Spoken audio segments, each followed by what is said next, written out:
هو مسافر يبني بيت ولا ضيعه وهو مسافر؟ مساء الخير. حلقة النهاردة عن سفر الزوج. زوج قرر يسافر عشان يبني مستقبل أفضل لأولاده. قال شوية وهرجع وأكون مأمن مستقبلهم، بس الشوية دول طولوا، والبيت اللي مسافر يبنيه بقى كل يوم يبعد عنه أكتر.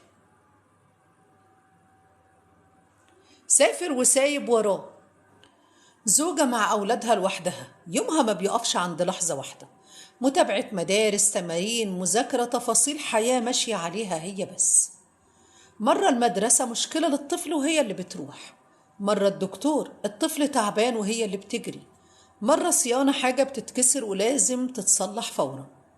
الساعة 2 بالليل ماسورة بتضرب في البيت ولا لمبة بتفرقع، تفضل محتارة تكلم مين ولا تدخل مين غريب بيتها بالليل. مواقف بسيطة بس بتكسر ظهر الست اللي شايلة لوحدها، ومحدش بيقول لها خدي نفسك، ولا حد بيقول لها انت تعبانة، ولا حد بيشاركها قرار ولا لحظة ضعف. ومع الوقت مسؤولية البيت كاملة بتتحول عليها. ساعتها الإحساس ما بيبقاش تعب بس، بيبقى وحدة واستنزاف نفسي، وإحساس إنها شايلة حياة كاملة، حياة مفروض إنها على 2. طفل بيكبر، صوت أبوه في التليفون موجود لكن حضنه غايب، وبيشوف حاجات بتفضل محفورة جواه. صاحبه أبوه بيجي ياخده من المدرسة، يوم عيد، خروجه، ضحكة مع أبوه، لحظة مشاركة بسيطة. هو مش محتاج كتير، هو بس محتاج حضور، والمشاهد دي بتتسجل جواه من غير ما حد ياخد باله. في أم كبيرة كبرت وهي شايلة فكرة واحدة بس: ابني هيبقى سندي في الكبر. تعدي السنين وهي مستنياه، يمكن النهاردة، يمكن بكرة، وبيعدي الوقت من غير ما حد يحس إن في حد استنى عمره كله.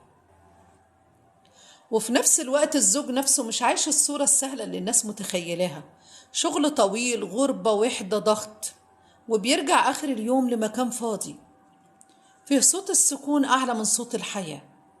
شايل فكرة واحدة: لازم أكمل، لازم أفضل قوي وقد المسؤولية. وبتفوت عليه لحظات ما بترجعش، أولاده اللي كبروا هم بعيد عنه، ما شاركهمش نجاحاتهم، مشاكلهم، ومواقف كان لازم يكون فيها معاهم وما كانش موجود. ومش بس كده، في لحظات بتمر تقيلة، مرض، وفاة، أو فقد في العيلة، ويكون بعيد وما يلحقش حضن ولا وداع ولا وجود. بيفضل الوجع ده جواه من غير ما حد يشوفه. ومع السنين العلاقة بينه وبين مراته بتتغير من غير ما ياخدوا بالهم. في الأول شوق وحكي كتير، وبعدها المكالمات بتقصر، بعدها الكلام عملي. والمكالمة اللي كانت زمان بالساعات بتتحول: الأولاد عاملين إيه؟ تمام. وصلت الفلوس؟ تمام، سلام. بيتحولوا الاتنين عايشين نفس القصة بس مش نفس الحياة، مش لأن الحب راح، لكن لأن المشاركة اختفت. ومع الغياب الطويل البيت بيمشي بنظامه، الزوجة بتكمل لوحدها، الأولاد بيكبروا في عالمهم الخاص. ولما بيرجع، الرجوع نفسه بيبقى مختلف، مش لأن المكان اتغير، لكن لأن الحياة ما استنتهوش. وببعض الحالات السفر ما بيقفش عند الغياب وبس، لكن بيوصل إن الطرف اللي هنا بيكتشف إن في حياة تانية اتبنت هناك، وبتكتشف إنها فضلت واقفة مستنية في نفس المكان، مستنية نفس الحلم، حلم الرجوع والاستقرار زي ما كانت متخيلة. وده وجع مفيش حاجة تقدر تشرحه، لأن إحساس الخذلان بيكسر الروح. ومهم نقولها وبصراحة: مش كل سفر خسارة، ولا كل غربة تفكك. في ناس سافرت فعلا وبنت مستقبلها، وأنقذت أسر كاملة من ظروف صعبة. وفي ناس السفر كان بالنسبة لها طوق نجاة وحلم عمرها.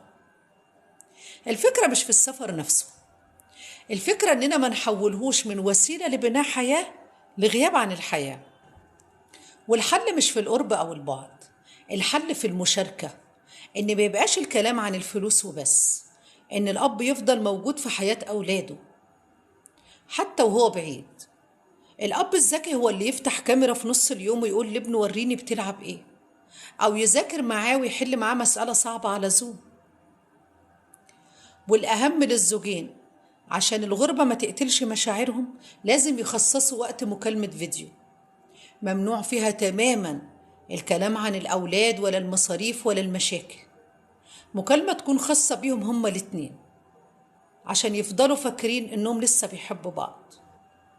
إن الزوجة تقول تعبها بدل ما تكتمه، إنهم يسمعوا بعض بجد مش روتين. ما يبقاش آخر اليوم مكالمة روتينية انتوا عاملين ايه.